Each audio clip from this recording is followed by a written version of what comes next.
Well, right now there's an investigation in Bentonville. First responders say one person was hospitalized following a shooting this afternoon outside Kennedy Coffee on Southeast 14th Street. The owner tells 5 News it all happened right outside the shop's window. One was being followed in a car. Someone else said the person following the other person had jumped out of the car and started running towards them, yelling in their face. And the person who was being followed just ended up shooting the guy. It looked like they had just come through one end of our parking lot, stormed through the parking lot trying to get out of the other, and that's when the incident happened. We're still waiting for updates on the person's condition and details on what led up to the shooting. Former Rogers police chief and current city council member has pled guilty to driving while intoxicated. Washington County prosecutor Brandon Carter says Hayes Minor entered the guilty plea today. Minor was arrested in June after an officer stopped him for speeding. His blood alcohol level was .109. He got a 90-day sentence with all but 1 day suspended and was fined more than $800. Minor serves on the Rogers City Council representing Ward 3, Position 2, previously served as Rogers police chief until retiring 4 years ago.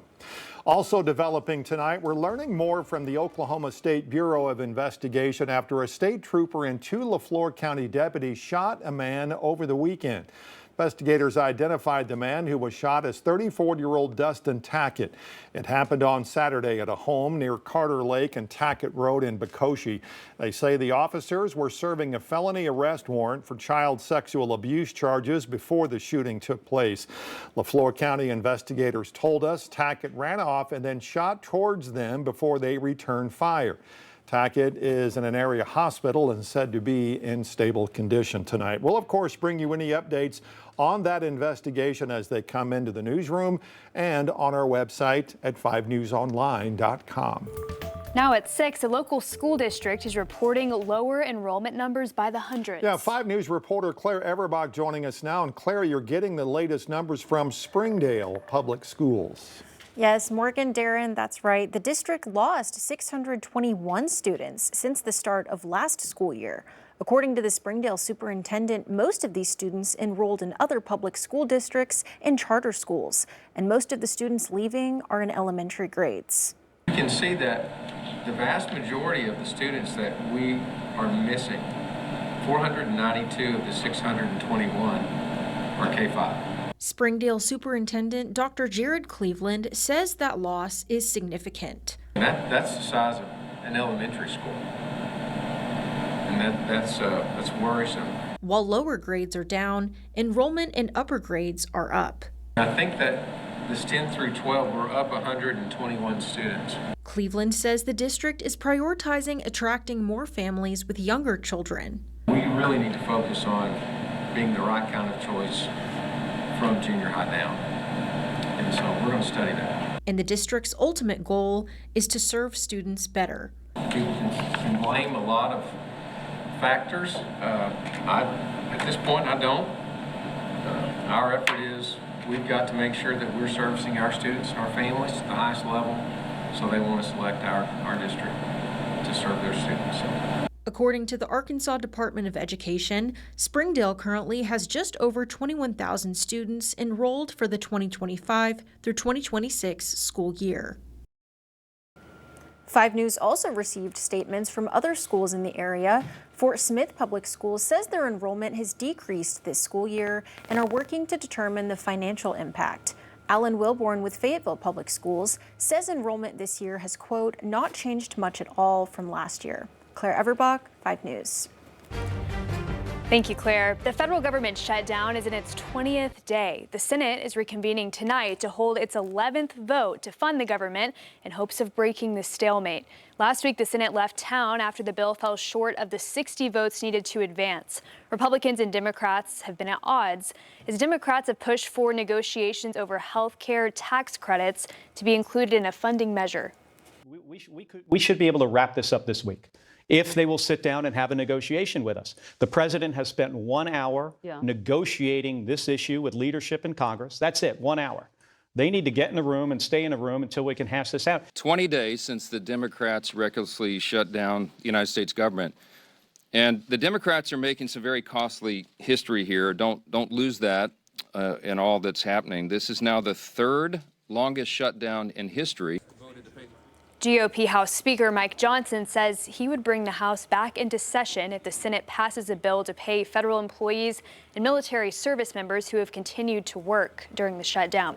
And with the shutdown now in its third week, veterans, depending on GI Bill benefits, are beginning to feel the strain. Kylan Hall reports on what delays in federal support could mean for veterans trying to continue their education. While the education aid continues to flow through the GI Bill, calling the federal counselor line to check on those payments and prepare the courses and qualifications for next semester isn't an option right now.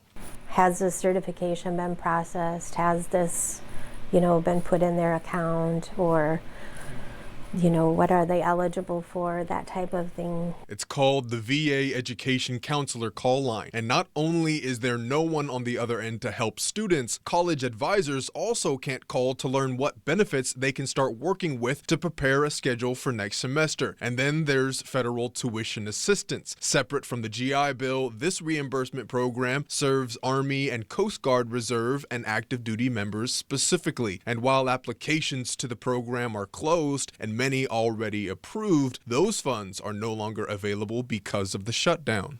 Yeah, it's not a hold or a pause. They're just, now whether they will go back and re-examine later, I don't know.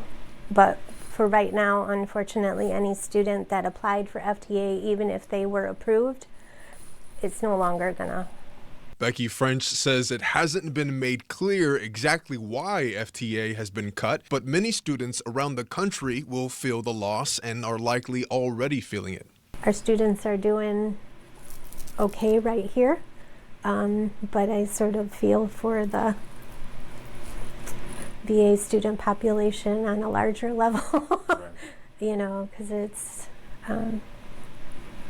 hurting them. That was Kylan Hall reporting. Roughly 42 million Americans are at risk of losing critical food assistance if no deal is reached by next month. Agriculture Secretary Brooke Rollins announced last week the food stamp program will run out of money at the end of October.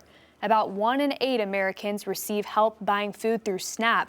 More than a dozen states have already stopped accepting new applications for the program as a result of the shutdown. Tonight, right after our broadcast, a 5 News original will premiere featuring an interview with the creators of a new HBO documentary focused on an Arkansas journalist. Bo Russell is sitting down with the filmmakers to discuss their new film, Armed Only with the Camera, the life and death of Brent Renault. Brent and his brother Craig are Arkansas journalists who have covered some of the most dangerous places in the world. In 2022, Brent was shot and killed while covering the war in Ukraine. Well, now his brother Craig Renault and good friend and photojournalist Juan Arredondo are sharing not only Brent's work with the world, but also his life. Brent was very proud of being from Arkansas. Even when we were abroad or overseas, he often had his Arkansas Razorback hat on. It's something that when he would come back and visiting our father before he passed away, that's what they loved to do together, was watch the Razorbacks play. And I would be in a war zone. I mean, he would be trying to figure out how to get internet access in a war zone to try to watch the Razorbacks play. Again, that interview in full and a sneak peek of the documentary that premieres on HBO and HBO Max tomorrow. It'll air right here on 5 News Plus, the app, after 6:30, right after your 5 News at 6.